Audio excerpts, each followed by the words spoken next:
Good morning. मैं doctor Anita Mathur, department of geography. आज मैं BA part third H section के लिए फिजिकल डिविजन्स ऑफ इंडिया पे हम बात करेंगे। जो भारत के भौतिक प्रदेश हैं उनके बारे में बात करेंगे। इससे पहले हम भूभौतिकी की चर्चा कर चुके हैं, जिसमें हमने देखा कि पृथ्वी का निर्माण अलग अलग समय में हुआ, इसीलिए इस पे जो चट्टानें और भूगर्भ की संरचना है वो अलग अलग प्रकार की है। और इसी क्रम में हम देखेंगे कि भौतिक प्रदेश भी बहुत विभिन्नता लिए हुए होते हैं, क्योंकि इनका निर्माण काल भी अलग अलग होता है। और अगर हम भारत की बात करें तो हम ये देखेंगे कि यहाँ पर पर्वतीय क्षेत्र भी है, जिसमें हिमालय जैसे ऊंचे पर्वत भी हैं, जो विश्व के सबसे अधिक हाइट वाला जो एरिया है वो भी यहाँ पे पाया जाता है। मरुस्थलीय प्रदेश भी है, पठारी क्षेत्र भी है, तटीय मैदान भी हैं, प्रायद्वीप भी है और नदियों के मैदान भी हैं। तो इस प्रकार वैरायटी यहाँ पर फिजिकल फीचर्स की पाई जाती है, विविधताएं पाई जाती है। और अगर हम इन विविधताओं के आधार पर बात करें तो हम भारत को मुख्य रूप से 6 भौतिक प्रदेशों में बांटते हैं। अगर हम उन भौतिक प्रदेशों की बात तो सबसे पहला जो डिवीजन उसमें आता है वो है महान हिमालय पर्वत श्रृंखला, जो अपने आप में भारत के उत्तर में बहुत विशाल क्षेत्र में फैली हुई है। उसके बाद आता है उत्तर का मैदान, जिसमें जितने भी हमारी नदियां हैं उन सब के मैदान इसमें हम शामिल करते हैं। उसके बाद आता है तटीय मैदान, फिर प्रायद्वीपीय पठार और भारत का महान मरुस्थल, और इसके अतिरिक्त आते हैं भारत के द्वीप समूह। भारत के आसपास बहुत छोटे छोटे इस प्रकार के द्वीप समूह हैं, इनकी चर्चा हम यहाँ पर करेंगे। तो आज हम सबसे पहले स्टार्ट करते हैं हिमालय की जो महान पर्वत श्रृंखला है, जैसे हम कहते हैं द ग्रेट माउंटेन्स या वॉल ऑफ इंडिया। ये वॉल हम इसे क्यों कहते हैं, क्योंकि उत्तर दिशा में एक ये दीवार की तरह खड़ी हुई है ये वाली पर्वत श्रृंखला। तो ये जो हिमालय की पर्वत श्रृंखला है, ये एक तरह से भारत की उत्तरी सीमा बना रही है। ये नागा पर्वत, जो कि अब पाकिस्तान शासित कश्मीर में नाचपा बरवा तक, तिब्बत तक ये फैला हुआ है। और इसकी हम ये मानते हैं मोटे तौर पर कि पश्चिम से पूर्व की ओर 2500 किलोमीटर लंबा है और इसकी औसत चौड़ाई 200 से 400 मीटर के लगभग है।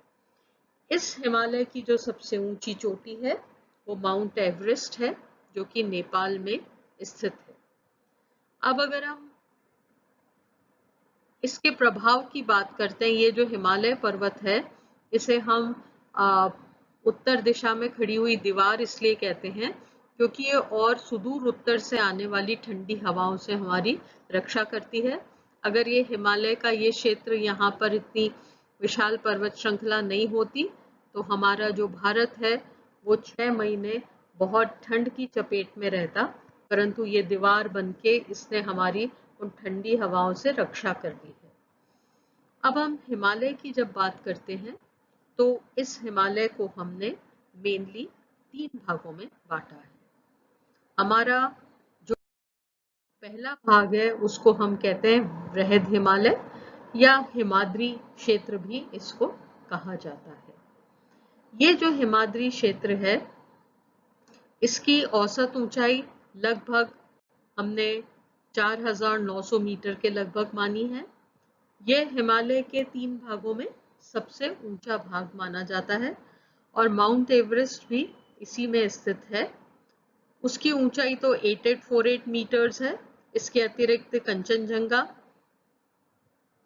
नंदा देवी, कामेत, त्रिशूर, ये सारी जो पर्वत श्रृंखलाएं हैं, जो ये सारी जो पीक्स हैं जो उत्तरांचल में स्थित है, वो भी इसी क्षेत्र में पाई जाती है। और ग्रेट हिमालयन ये जो क्षेत्र है ये ज्यादातर बर्फ से ढके रहते हैं और इसमें ज्यादातर ग्लेशियर इसी भाग में पाए जाते हैं।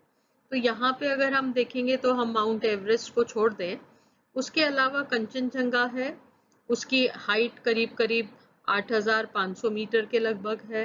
नंदा देवी है, उसका 7,800 मीटर के लगभग है। कामेत है, 7,750 मीटर है। त्रिशूर की जो पहाड़ियां हैं वो लगभग 7,120 मीटर के लगभग हम मानते हैं। तो हिमालय क्षेत्र की जब हम बात करते हैं तो ये वो क्षेत्र है जहाँ पे सबसे ऊंची पीक्स या चोटियां पाई जाती हैं और अधिक ऊंचाई के कारण इसमें अधिकांश समय बर्फ जमी रहती है और सारे जो ग्लेशियर्स हैं वो ग्लेशियर इसी क्षेत्र में पाए जाते हैं। भारत में जो नदियां बहती हैं उसमें बड़ी मात्रा में जो पानी का इनपुट है वो इसी क्षेत्र से होता है। जब थोड़ा सा तापमान बढ़ता है, यहाँ की बर्फ पिघलती है, ग्लेशियर थोड़े पिघलते हैं, तो वो जल जो है वो भारत की नदियों में बहता है। इसके बाद हम आते हैं निम्न हिमालय क्षेत्र, या इसे हम लेसर हिमालय भी कहते हैं, हिमाचल हिमालय भी कहते हैं। ये क्षेत्र पहले क्षेत्र के कंपैरिजन में थोड़ा कम ऊंचा है। इसकी औसत ऊंचाई 3,600 से 4,600 मीटर तक मानी गई है और इसकी चौड़ाई जो है वो काफी कम उसके कंपैरिजन में है। ये 60 से 80 किलोमीटर तक इसकी हम चौड़ाई मानते हैं और ये वो क्षेत्र है जिसमें ज्यादातर टूरिस्ट सेंटर्स जो हैं वो पाए जाते हैं, जिसमें शिमला, मसूरी, नैनीताल वगैरह यहीं पे स्थित है। हिमाचल का बहुत बड़ा हिस्सा इसमें कवर होता है। तो ये वाला जो क्षेत्र है यहाँ पर भी ऊंची श्रृंखलाएं पाई जाती है, परंतु इसमें साल भर बर्फ नहीं जमी रहती है। विंटर सीजन में ही आपको उस प्रकार की स्थिति दिखाई देती है और इसीलिए ये जो थोड़े अप्रोच में ये इजी है, यहाँ पर पहुंचना कंपैरेटिवली आसान है, इसलिए जो ज़्यादातर टूरिस्ट सेंटर्स हैं वो यहाँ पर ही स्थित हैं। और ये जो क्षेत्र है यहाँ पर ग्लेशियर्स की संख्या कम है।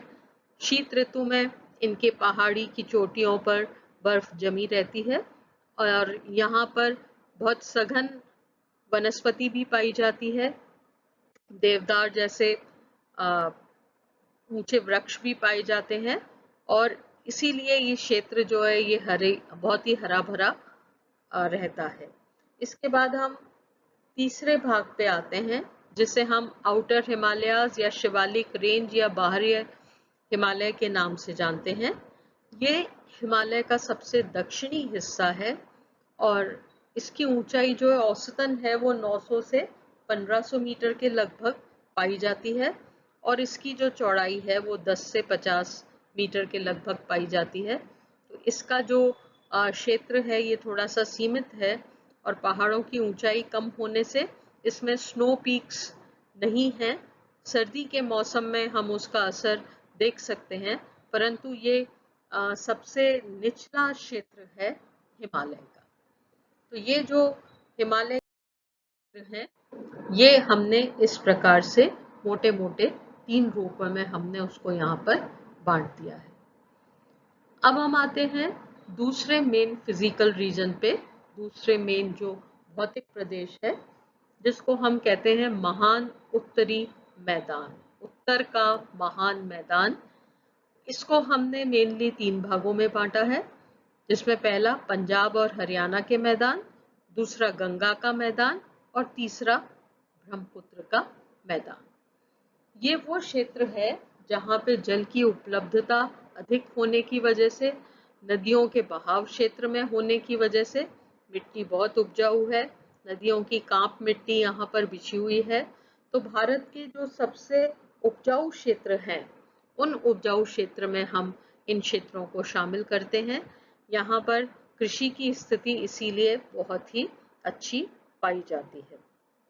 तो अगर हम इसकी बात करें तो सबसे पहले हम पंजाब क्षेत्र की बात करते हैं। तो पंजाब क्षेत्र में मेनली हम अगर इसको देखें तो इसमें सतलज, गंगा, ब्रह्मपुत्र के अंतर्गत आने वाले विश्व के सबसे घनी जनसंख्या वाले क्षेत्र हैं। और घनी जनसंख्या वाले क्षेत्र क्यों हैं? क्योंकि ये क्षेत्र बहुत ही उपजाऊ माने जाते हैं। पश्चिमी मैदान की बात करें तो यहाँ सिंधु और सतलज का मैदान है। ये मुख्य रूप से सिंधु, सतलज, व्यास, रावी और नदियां यहाँ पर मुख्य रूप से बहती हैं। उसके बाद पूर्वी मैदान की बात करते हैं, जिसको हम कहते हैं गंगा नदी का मैदान।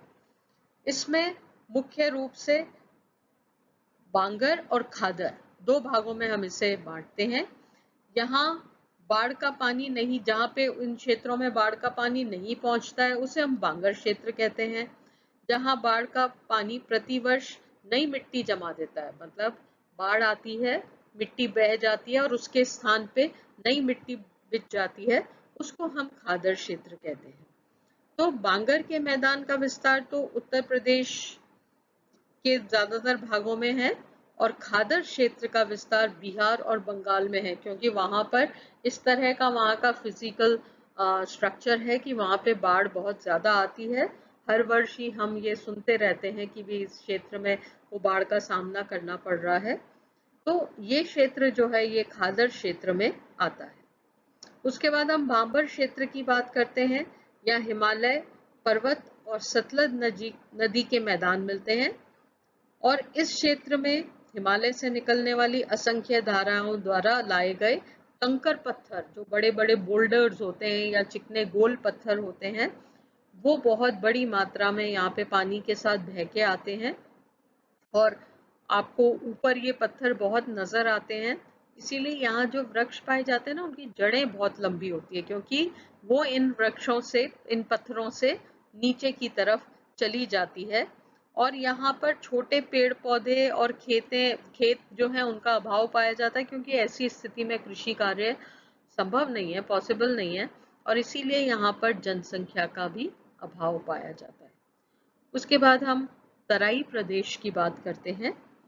भांबर का जो निचला क्षेत्र है उसमें दगदग और जिसे हम हाथी घास कहते हैं वो मेन रूप से यहाँ पर पाई जाती है। ये तराई का क्षेत्र है। ये ज्यादातर ऊंची घास वाला क्षेत्र है जहाँ पर इस प्रकार की स्थिति पाई जाती है। तो मेनली ये जो रीजन्स हैं, यहाँ पर हमने आज दो रीजन्स की बात की, जिसमें हिमालय का महान पर्वत और उत्तरी भारत के मैदानों की बात की। तो ये मेन यहाँ के दो फिजिकल डिविजन्स हैं और कल की जो हमारी क्लास होगी उसमें हम आगे के प्रायद्वीपीय भारत वगैरह की हम